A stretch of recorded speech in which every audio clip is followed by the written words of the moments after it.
Shalom para todos, saludos y bendiciones, estimados hermanos y amigos de este su canal Casa de Restauración Bíblica.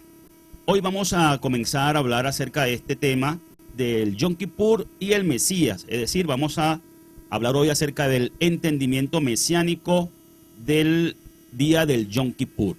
Cuando ya estemos propiamente en el Yom Kippur, vamos entonces a hablar acerca de las características del Yom Kippur, más que todo relacionado con el tema del ayuno y todo su significado. Pero hoy vamos a hablar entonces desde las perspectivas mesiánicas, la relación del Yom Kippur con el Mesías. Y vamos entonces seguidamente a pasar a nuestro documento. Tenemos entonces en pantalla el tema Yom Kippur y el Mesías y los textos bíblicos que nos dan base, fundamento para este tema de hoy. Hoy me encuentro acompañado de mi hermano y amigo Alexis Escalona, que me va a ayudar un poco con las lecturas, así que creo que hoy no tendré tanta molestia en la garganta como de costumbre. Voy a comenzar tomando lectura de Vayikra o Levítico, el capítulo 16, y voy a tomar lectura de los versículos 30 y 31. Regularmente nuestras lecturas son de la versión israelita nazarena y algunas otras de la traducción del Nuevo Testamento Pechita. Bien, dice el versículo 30 de Levítico 16, porque en este día se hará expiación por ustedes para limpiarlos de todos sus pecados. Ustedes quedarán limpios delante de Yahweh. Será un Shabbat de completo reposo para ustedes. Practicarán la negación propia. Es una ley perpetua. Amén. Y seguidamente vamos a tener la lectura de Levítico 23, los versículos, primero el versículo 27, luego el versículo 31 y 32, y de esos va a tomar lectura mi hermano Alexis. Dice Levítico 23, 27, a los 10 días de este mes séptimo será el día de expiación. Tendrán santa convocación y afligirán sus almas y ofrecerán ofrendas encendidas a Yahweh. No hagan ninguna clase de trabajo, es una ley perpetua por todos los siglos en sus establecimientos. Será un Shabbat de completo reposo para ustedes. En el día noveno del mes, por la tarde, de tarde a tarde, observarán su reposo. Ok, y continuamos entonces con el libro de Bamidbar, o Números, capítulo 29 y versículo 7. La escritura dice allí, en el 10 del mismo mes séptimo observarán una ocasión sagrada cuando practicarán la negación propia. No harán ningún trabajo. Muy bien, hemos visto entonces las bases bíblicas, repetimos Levítico 16, 30, 31, Levítico 23, 27, 31 y 32 y Números 29, 7. En esos textos hay algunas palabras clave que vamos a tomar, como por ejemplo expiación, día de expiación. Ustedes quedarán limpios delante de Yahweh. Luego Shabbat, será un Shabbat de completo reposo para ustedes. Más que Shabbat, es un Shabbatón, es un día festivo de reposo. Y bueno, mes séptimo es otro dato clave aquí. Esto es en el mes séptimo, es una santa convocación, y de lo que estaremos hablando entonces el día lunes es afligirán sus almas, harán una ofrenda pues delante de Yahweh. No harán trabajo porque será un Shabbat y practicarán la negación propia. Practicar la negación propia es lo que se interpreta como abstenerse de alimentos y otro tipo de placeres para el cuerpo, lo que se traduce en ayuno. No harán ningún trabajo, es un día de Shabbatón. Ok, a continuación vamos a ver los nombres con los que se conoce el Yom Kippur.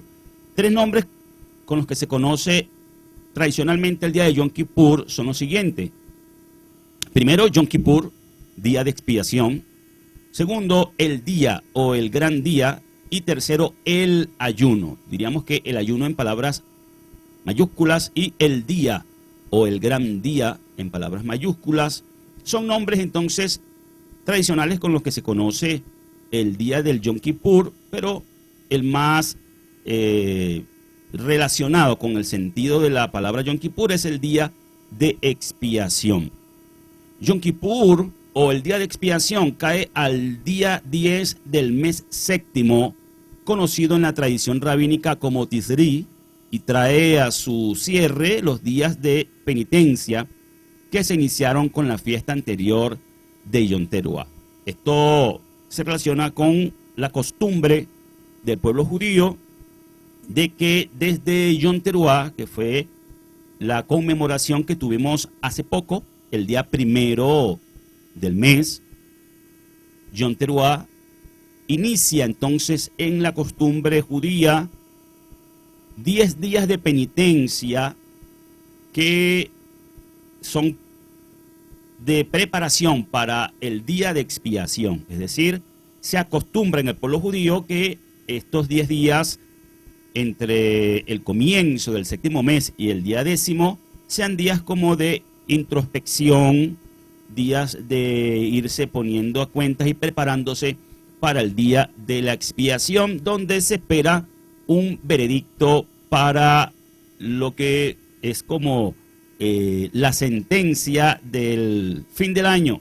Y bueno, en el pueblo judío se cree que de ahí depende entrar en un nuevo año de vida. Eso desde la perspectiva de la tradición judía, no necesariamente estamos hablando en ese punto de lo que realmente dice las Sagradas Escrituras, ¿no?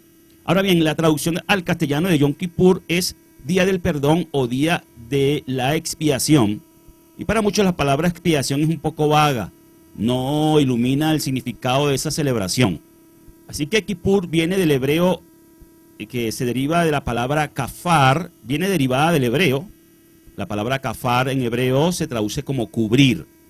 Entonces se entiende como día de la expiación o del perdón en el sentido que es un día para cubrir nuestras culpas, cubrir nuestros pecados.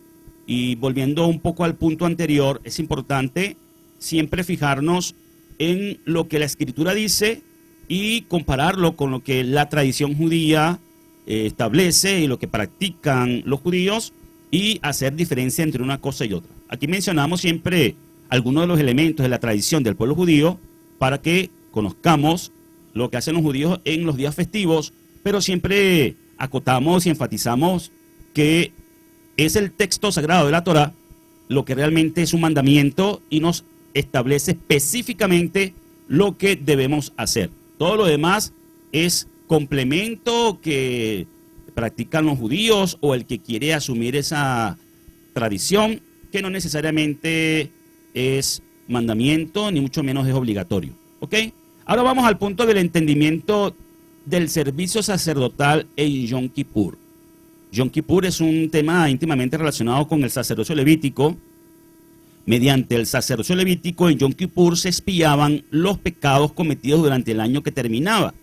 Es decir, Yom Kippur está relacionado con el final de la cuenta de los días del año, de todo lo que fue el año que ya está finalizando, o el año que finalizó, porque recuerden que en este caso se toma todo lo que fueron los 365 días que entendemos que tiene el año, para en esa cuenta presentarse delante del Padre Eterno. Entonces la expiación o perdón consistía en un sacrificio de sangre de un animal inocente. Otra de las cosas por la que se acostumbra en el pueblo judío a ver esto como una sentencia relacionada con lo vivido durante todo el año es porque, bueno, ya hablamos en la ocasión anterior sobre Yom Teruah y específicamente sobre lo que es la tradición judía rabínica del Rosh Hashanah, donde los judíos establecieron el mes séptimo como el año nuevo. Ya explicamos también, el que no lo haya visto, lo invitamos a ver el capítulo anterior, el penúltimo, ahí hablamos acerca de lo que es Rosh Hashanah, y luego en el anterior a este hablamos acerca de lo que es la relación mesiánica o el sentido mesiánico del Yom Teruah. Pero en el que hablamos de Rosh Hashanah, explicamos por qué para los judíos rabínicos el séptimo mes para ellos representa el año nuevo. Entonces, mediante este sacerdocio levítico, ¿verdad? En la tradición judía se entiende que se va a dar una sentencia sobre lo vivido durante el año anterior. Ahora, la expiación o perdón consistía en un sacrificio de sangre de un animal. Y aquí es importante recordar que estamos hablando de lo que es, esta expiación es una expiación nacional. Aquí hay unos datos muy importantes con relación a este día. Es un día especial, es el día, el gran día que tenía que ver con la nación en torno al tema tan serio como el tema de la expiación, del perdón de los pecados. Y hablamos entonces de un ceremonial o de una celebración que tenía que ver completamente en el sentido nacional. Toda la nación, todo el pueblo de Israel venían entonces a este día con mucha actitud de contrición y de recogimiento delante del Padre Celestial y de expectativa también con relación a la santidad de esta fiesta o de este día festivo, ¿no? Era absolutamente crucial para la nación que el sumo sacerdote estuviera completamente limpio, y para esto el sumo sacerdote requería separarse de su casa una semana antes de Yom Kippur y permanecer en un cuarto especial dentro del área del templo. Durante esta semana el sumo sacerdote era doblemente rociado con cenizas de una vaquilla para cerrar la posibilidad de contaminarse. Ya dijimos entonces que este día es un día santo, de suma santificación, y por lo tanto el sumo sacerdote debía estar completamente limpio, purificarse para este día dentro del contexto de los rituales del sacerdocio levítico. Este era el día más solemne del pueblo de Israel, al cual se le refería como el día, que era uno de los nombres que se le daba o que se le da a este día. Era un día consagrado al ayuno y al arrepentimiento por cada pecado cometido durante el año. Es el único ayuno ordenado como mandamiento de la Torá en las Escrituras, mientras que en el judaísmo no es el único ayuno que se observa. Otro detalle aquí, estamos diciendo que bíblicamente hablando, el único día de ayuno establecido en la Torá, el único ayuno que es mandado, es un mandamiento de Torá, es este del día del Yom Kippur.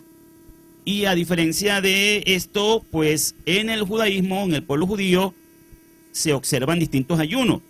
Estos ayunos básicamente vienen de algunas de las experiencias históricas que ha vivido el pueblo de Israel y de las cuales han quedado entonces días de ayuno, como por ejemplo los relacionados con la destrucción del templo, y también está en la tradición, en la cultura religiosa del pueblo hebreo, el tema del ayuno como desde el punto de vista devocional.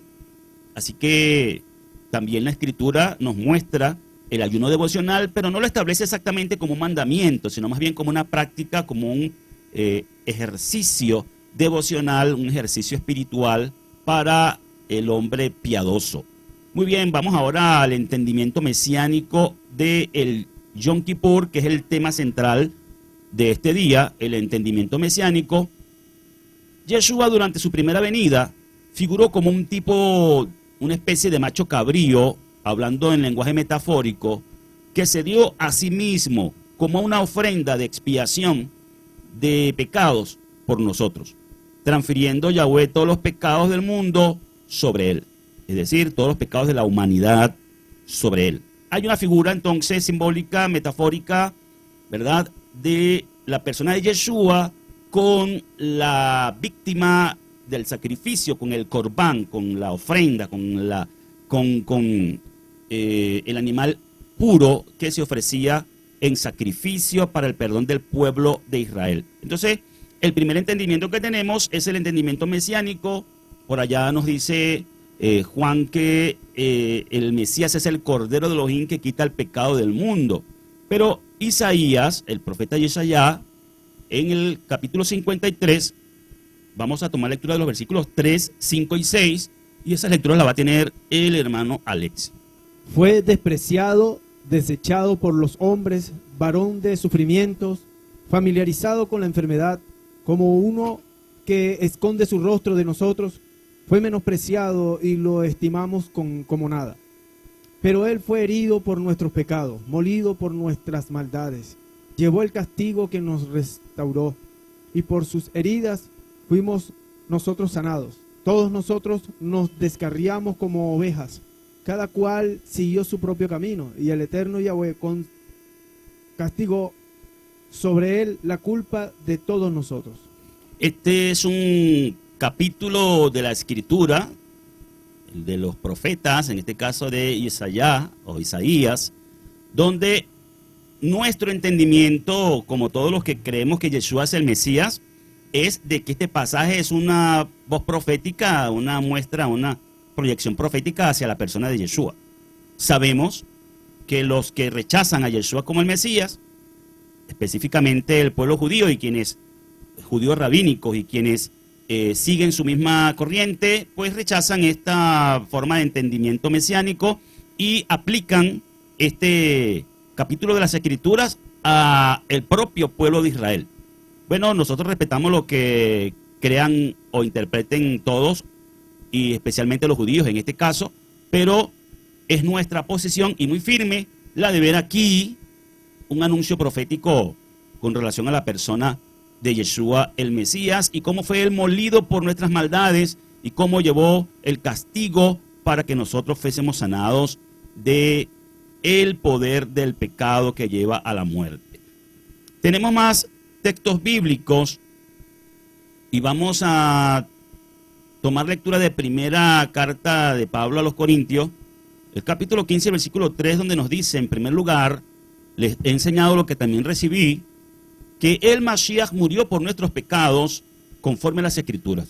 O sea, aquí no hay manera más clara de entender esto que está diciendo Pablo, que como allí dice literalmente. Hay que prestar atención a las letras, a las palabras, y dice, el Mashiach murió por nuestros pecados, y agrega conforme a las Escrituras, de manera que no somos solo nosotros que estamos interpretando, por ejemplo, la escritura del profeta Isaías, como refiriéndose a Yeshua, sino que se infiere que dentro de las Escrituras a las que Pablo menciona acá, que muestran que Yeshua murió por nuestros pecados, se incluye ese capítulo del profeta Isaías. Vamos a la siguiente lectura de Gálatas 1:4.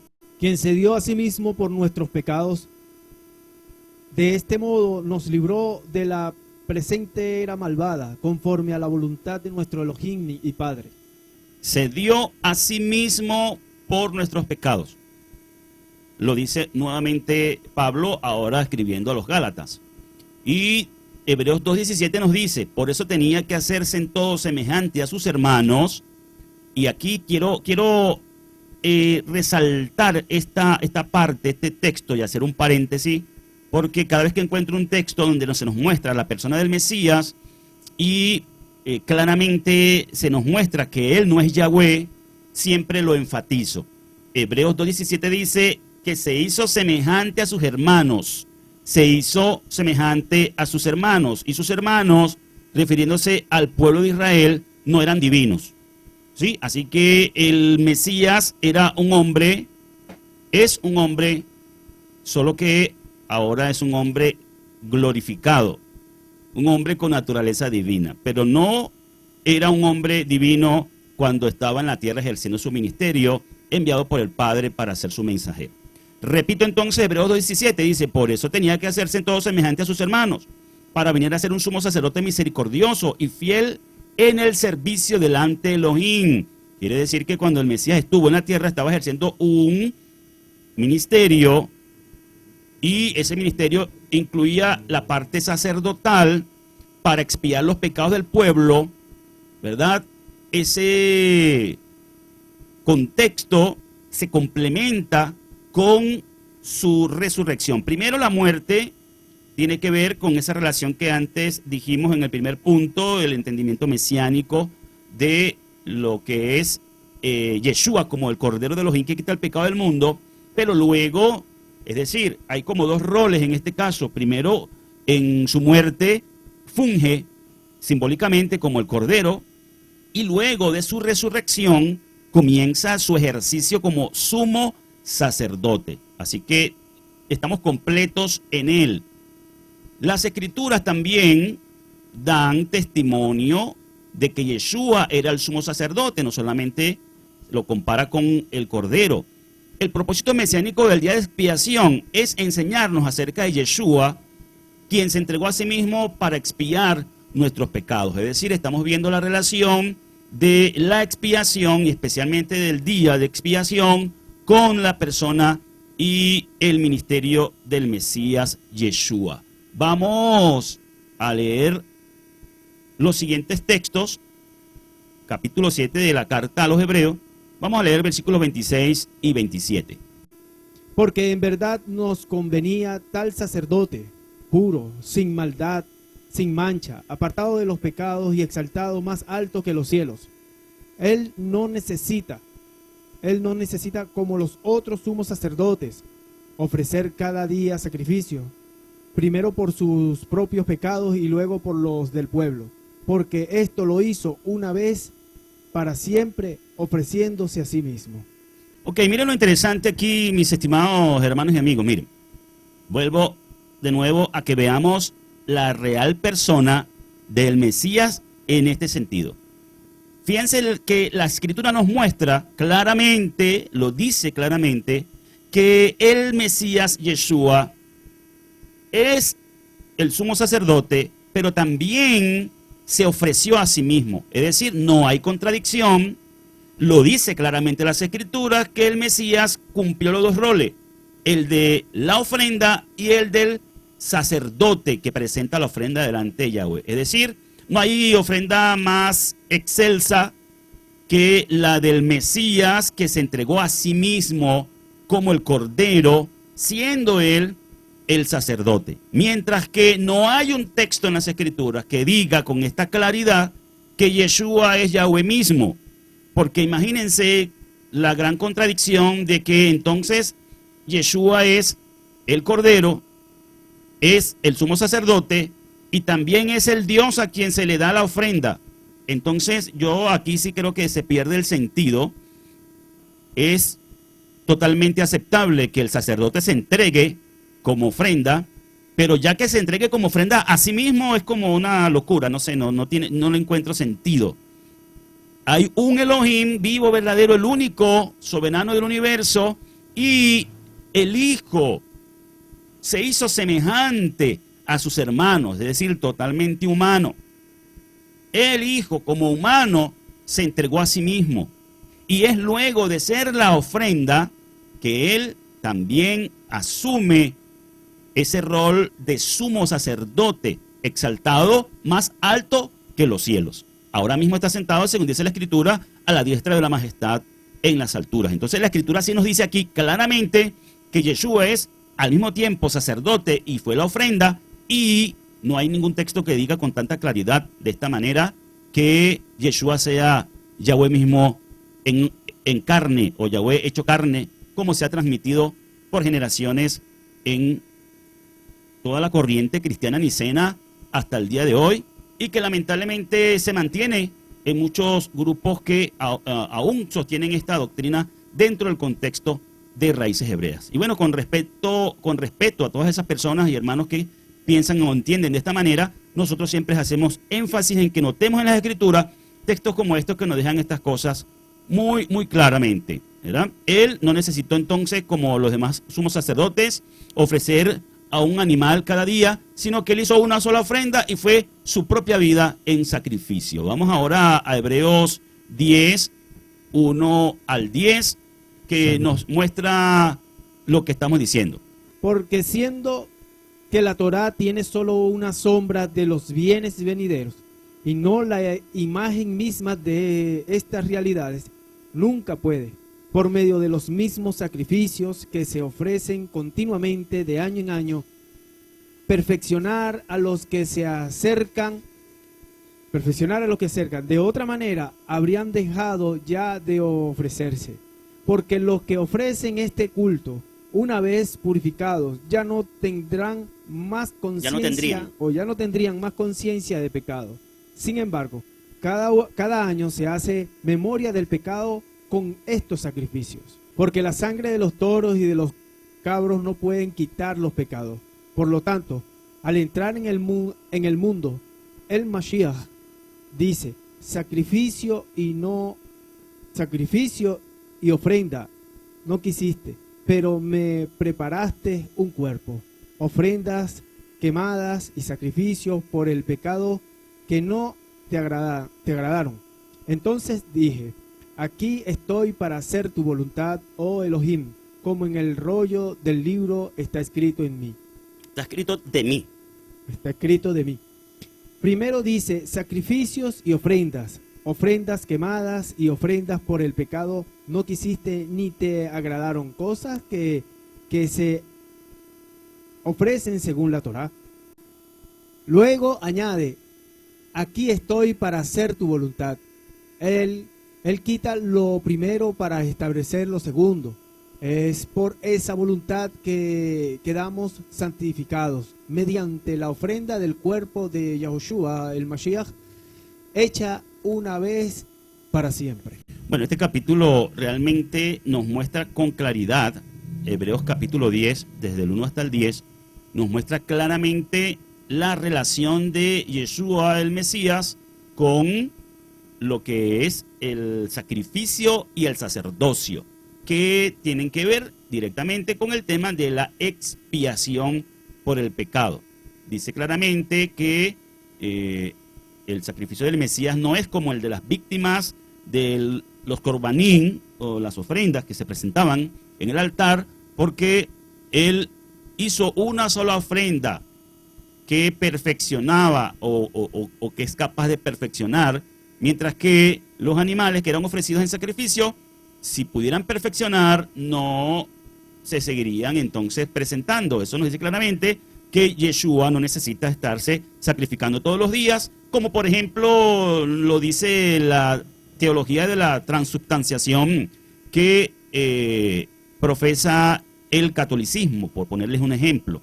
Entonces, es por esa voluntad que quedamos santificados mediante la ofrenda del cuerpo del Mesías Yahushua. Una sola vez fue hecha la ofrenda. Muy bien. Yahweh dio esta ceremonia de las suertes durante Yom Kippur para enseñarnos que Él juzgará a las naciones del mundo antes del advenimiento de la era mesiánica. Cuando decimos de la ceremonia de las suertes es porque es una de las maneras también de traducir o interpretar el Yom Kippur como echar suertes. También conocida como el milenio, es este advenimiento de la era mesiánica. Las naciones del mundo serán juzgadas según la forma en que hayan tratado al Israel de Yahweh. Aquellos que hayan maltratado al Israel de Yahweh serán como los chivos expiatorios, que serán maldecidos y puestos a la mano izquierda, reservados para el juicio. Y aquellos que han permanecido a la par de Israel, del Israel de Yahweh, serán como las ovejas que entrarán benditos a participar en el reino mesiánico o milenio. Yeshua nos enseñó acerca de esto, y eso lo podemos encontrar en el libro de Mateo 25, versículos 31 al 46. Dice, pero cuando el Hijo del Hombre venga en su gloria, y todos sus santos ángeles con él, entonces se sentará en el trono de su gloria. Fíjense que aquí nos dice que es en su segunda venida cuando él se sentará en su trono de gloria. No es el trono de gloria de Yeshua, el trono del Padre. Ese es el trono de la gloria del Padre, que el Mesías lo comparte, o más bien que el Padre lo comparte con el Hijo en este momento. Pero ese es el trono del Padre. El trono de la gloria del Mesías está esperando el momento profético cuando se establezca el reino aquí en la tierra, donde el Mesías será la cabeza visible de este gobierno. Versículo 32 dice, y todas las naciones serán reunidas delante de él, y separará a la una de la otra, como el pastor separa a las ovejas de los cabritos. Y colocará a las ovejas a su derecha y los cabritos a su izquierda. Luego el rey dirá a los que están a su derecha, vengan benditos de mi Padre, hereden el reino preparado para ustedes desde el establecimiento del mundo. Y aquí vuelvo a repetirles, como les he dicho en otras ocasiones, que en este canal ustedes pueden encontrar una larga serie de estudios de los eventos proféticos por venir, que comienzan a presentarse desde los días de la gran tribulación hasta el final en el reino eterno, y esto es el punto en el que nos encontramos ahora mismo, la antesala al milenio, que se entiende como el juicio a las naciones, donde, una vez más, en forma alegórica, se representan a las naciones como, por un lado, cabritos o chivos, y por otro lado, se presentan ovejas, que de alguna manera buscan como caracterizar al tipo de personas que serán puestos en una posición de maldición y perdición, y los que serán puestos en una posición de bendición y salvación. Vamos a invitar a mi hermano Alexis que siga leyendo desde el versículo 35 en adelante. Porque tuve hambre y me dieron de comer, tuve sed y me dieron de beber, fui forastero y me recibieron, estuve desnudo y me vistieron, estuve en aflicción y me visitaron, estuve en prisión y vinieron a mí. En ese tiempo estos justos le dirán: Señor, Señor nuestro, ¿cuándo te vimos hambriento y te dimos de comer, o sediento y te dimos de beber? ¿Y cuándo te vimos como forastero y te recibimos, o desnudo y te vestimos? ¿Y cuándo te vimos en aflicción o en prisión y vinimos a ti? Y contestándoles el rey dirá: en verdad les digo que todo lo que hicieron algunos de estos mis hermanos pequeños, a mí me lo hicieron. Luego dirá a su vez a los que estén a su izquierda: apártense de mí, malditos, al fuego eterno preparado para el adversario y sus ángeles, porque tuve hambre y no me dieron de comer, tuve sed y no me dieron de beber, fui forastero y no me recibieron, estuve desnudo y no me vistieron, estuve en aflicción y en prisión y no me visitaron. Entonces aquellos contestarán y también le dirán: Señor nuestro, ¿cuándo te vimos hambriento o sediento o como forastero o desnudo o en aflicción o en prisión y no te servimos? Le contestará entonces diciendo: en verdad les digo que por no haberlo hecho a uno de estos pequeños, tampoco a mí me lo hicieron. Y estos irán al tormento eterno y los justos a la vida eterna. Ok, muy bien. Este pasaje de las Escrituras, como les dije, muestra la antesala, el juicio a las naciones, que determinará las condiciones del reino o las condiciones de entrada en el reino para cada una de las personas que aún vivirán durante este periodo de tiempo que es conocido teológicamente y bíblicamente como el milenio. Hoy, pues, lógicamente no vamos a ahondar lo que ya hemos explicado en nuestra serie de estudios. Si les interesa conocer un poco más a profundidad sobre este punto en específico, les invito a buscar en este canal la serie de estudios que se titulan Eventos Proféticos por Venir. Son una cantidad de capítulos bastante amplia. Pero lo que le voy a decir en síntesis es que aquí claramente estamos en el punto donde ya ha finalizado, ha pasado la gran tribulación, ha regresado el Mesías, ha sido destronado el poder antimesías y el Mesías ha regresado con poder y gran gloria para instaurar el reino teocrático o el reino yahocrático, que es más relacionado con el nombre de Yahweh. Entonces, este periodo llamado como el milenio es un periodo donde la tierra, el mundo, la humanidad va a comenzar en un proceso de restauración, en un proceso también de renovación, en un proceso de transformación que se conoce como la era mesiánica, es decir, la obra del Mesías no solamente fue en su primera venida relacionada con la expiación, con su muerte, su resurrección, sino que ahora en esta segunda venida, en su regreso, en su retorno, viene a concretar lo que es el proyecto Mashiach, como acostumbro yo llamarle. En el proyecto Mashiach se establece todo esto, porque yo le llamo proyecto Mashiach, Alexis, porque es una figura así como cuando el ingeniero y el arquitecto hacen todo un proyecto para la construcción de una gran obra. Bueno, la gran obra del Padre, que es la obra de la redención, comienza por todo el proceso que lleva a la expiación, pero luego viene la ejecución de esa obra como tal. Y eso es durante el proceso del milenio. ¿Qué va a suceder allí? Bueno, previamente a este juicio, donde lo que se va es a establecer, ¿verdad?, la condición en la cual las personas que habitarán durante ese tiempo van a vivir en ese periodo. Hay unas bases sobre las cuales se determina una sentencia, es decir, se juzga cuál fue el comportamiento de las naciones, y cuando se dice las naciones está hablando de las personas, pues, los hombres y mujeres de las naciones, cómo fue su actitud para con el Israel de Yahweh. ¿Qué es el Israel de Yahweh? Y yo digo y aclaro enfáticamente el Israel de Yahweh para que se haga la diferencia con los judíos, porque hoy se habla de los judíos y se habla de Israel y se entiende como Medinat Israel, la nación, el Estado de Israel de ahora mismo. Y bueno, eso es un tema bastante profundo que en cualquier momento lo vamos a tomar de nuevo cuando estudiemos el tema de todo lo que es el Israel de Yahweh.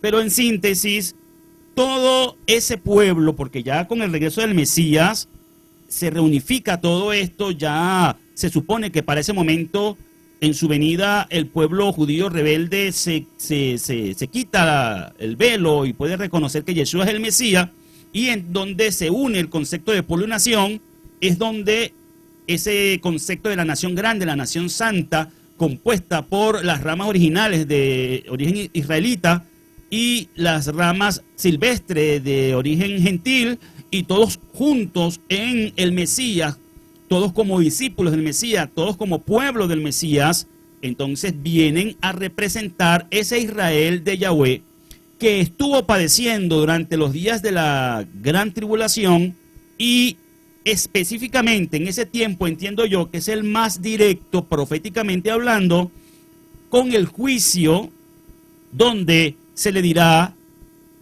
tuve sed, tuve hambre, fui forastero, estuve desnudo, estuve en aflicción, estuve en prisión, estuve enfermo y no me sirvieron. Entonces, cuando le preguntan cuándo hicimos o cuándo no hicimos esto, él le contestará: cuando no lo hicieron o cuando lo hicieron a uno de estos mis hermanos más pequeños. ¿Quiénes son esos hermanos más pequeños?